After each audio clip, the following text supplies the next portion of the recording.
In June of 2012, day unknown. I found myself playing around in a local park just outside the apartment complex me and my mother lived in.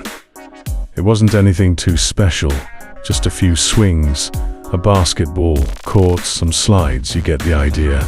And then, as I was playing by myself, as I was an only child in a park full of kids whom I had nothing in common with, that's when I stepped on something that would change my life forever. A small, grungy-looking plastic Titanic boat toy. Not your average boat that you sail on a river. It had the appearance of a ship or a cruise, just dirty-looking, despite the toy itself being clean. But after a good few minutes, and nobody seeming to care, I picked it up. This one action became the catalyst for a chain of events I was unaware of at the time. A few hours passed, and I eventually went back upstairs to show my mum my new toy. She laughed and asked if it belonged to anyone. I said no one seemed interested in it, and from there, the toy became my own. My mum jokingly declared we should give it a name, and after a while I gave it the name Boaty without putting much thought into it. She chuckled and asked, was I sure? I said, yeah, in response, and from that moment, Boaty the boat was born. Before I continue, I must say something that'll be important later. Boaty wasn't just a toy to me. It was my comfort blanket, for lack of a better description. He was my friend, the one thing that made me feel safe in a world that didn't understand me. Remember that for later. A couple of years go by, and it's 2013, and we're living in a much smaller apartment now. There's some stores, but not many people. So I'm playing with Boaty, and an idea comes to me. What if he had a cool fight in a hallway or a gateway?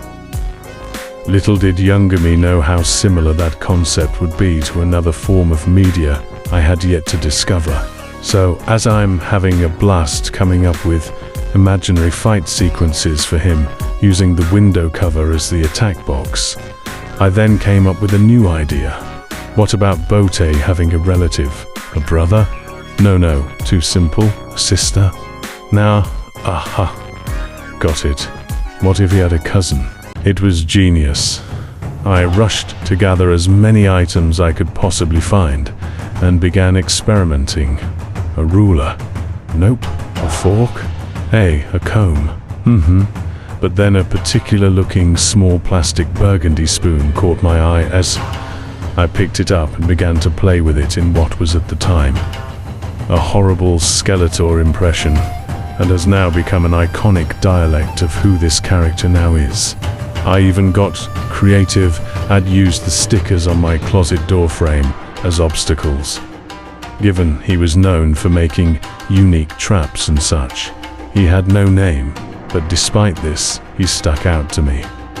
I kept using him for almost any game one made up, each appearance becoming more elaborate than the former, until one day, as I was eating, I looked at the spoon, and then for some reason, I grabbed Boaty and turned him to his backside and looked at the colors before setting him and the spoon back down.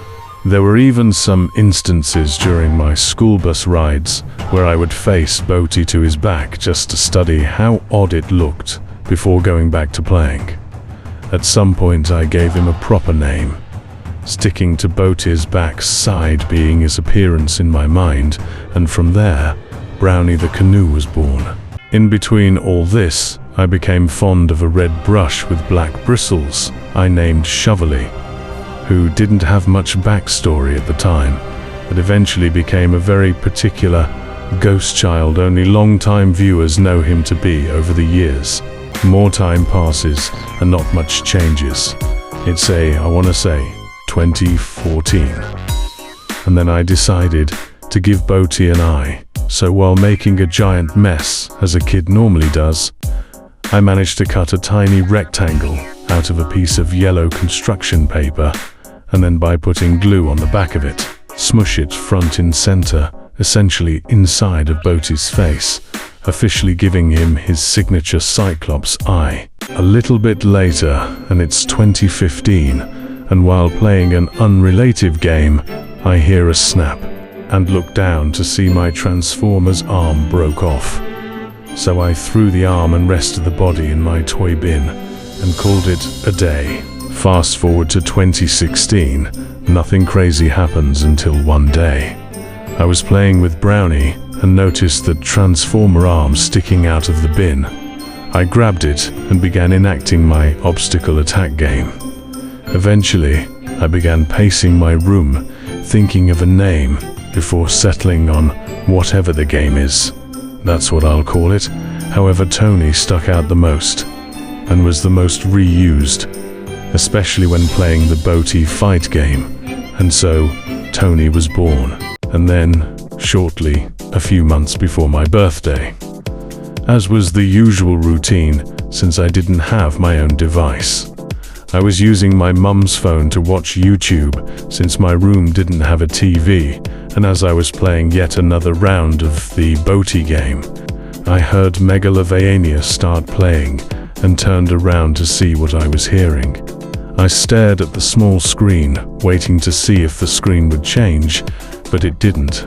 So as I began to scroll, I saw a thumbnail of one of the many Undertale comic dubs. Now mind you, I had no idea what Undertale even was, or that it was even a game at all. So consider Megalovania as my introduction, if you will. So whenever I got bored, I'd scroll on YouTube, find a random dub by pure coincidence, and watch until I passed out. That was my only experience with Undertale at the time. Just audio of dubs about it. I barely watched until I fell asleep. A couple more months later, and I'm visiting my grandma's apartment. As I'm in the spare room, I see this decently sized black closet that stood near the window of the room that I decided to open. And I was greeted with a very unfamiliar deodorant brand called Lady Speed Stick of the purple variety. And I picked one up, looking at it for a long time, and then had the brilliant idea of, what if this was a male? From there, Mr. Purple Deodorant was born. It was also around this time I first heard the Sans parody version of Stronger Than You, and kept replaying it on my grandma's laptop because of how it sounded.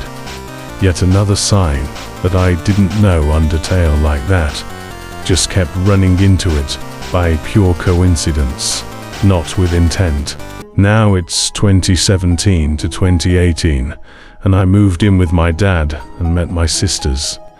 Eventually, me and one of my sisters began playing out this show similar to Teen Titans Go in terms of structure, but with my three main characters, Boaty, Brownie, and Mr. Purple Deodorant, eventually forming the name BBMPD to describe anything remotely related to them, with Tony being sorta a plot device when necessary. As we were playing an episode, I told my sister to be quiet for a scene. She got in her feelings and snitched, to which Dad took away Boaty, and I'd never seen the boat again, leading to me having to recreate the trio using new items, seeing as the original boat was gone. Now it's 2019, and I'm cycling through objects, with the main ones I stuck with being a Dave & Buster's card and a chipped hanger clamp piece, which became the foundation for how the main trio would look in my head from there on out. From there I properly learned what Undertale is, as well as what my interests in fandoms are. And after getting my YouTube channel going in 2021, I began posting about the various series of mine I've made and is still making, with one of them being BBMPD, of course. And with that all said, I need to be honest with you. Truly honest.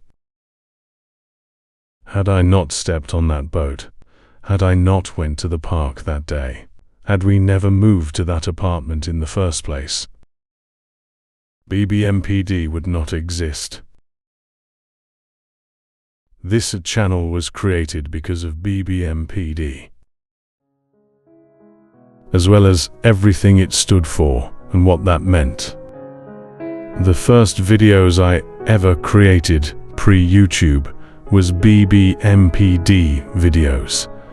That in itself was the majority of my catalog. This was the first universe I have ever made. This trio got me to where I am now, and I couldn't be happier.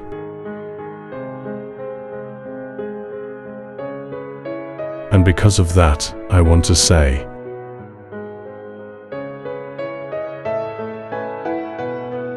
I'm sorry.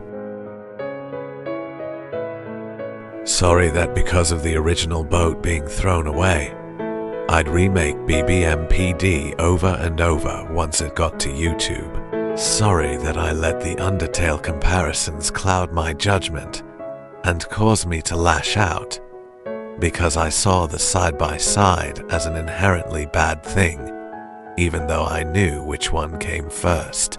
Sorry that I let uninformed strangers in the dark dictate what BBMPD is based on visuals and assumptions, instead of what I say it is for years. Sorry that I could never stick to just one variant of it, instead dragging you through a repetitive and beyond frustrating cycle of fan-on versus canon, due to my own foggy memories and insecurities. I'm so sorry for what I've put you through, as well as this world I should have accepted as is.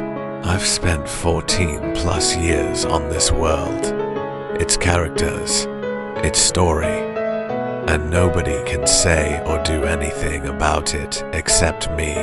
If people don't like it or try to say it's this or that, that's on them, not me. BBMPD is my series, and it always will be until the day I stop breathing. I'm ready to move this series into the right direction, if the people who's been there since the beginning will have my back alongside theirs. thank you for listening, and give a nice, warm welcome back to BBMPD, because it's staying for good this time.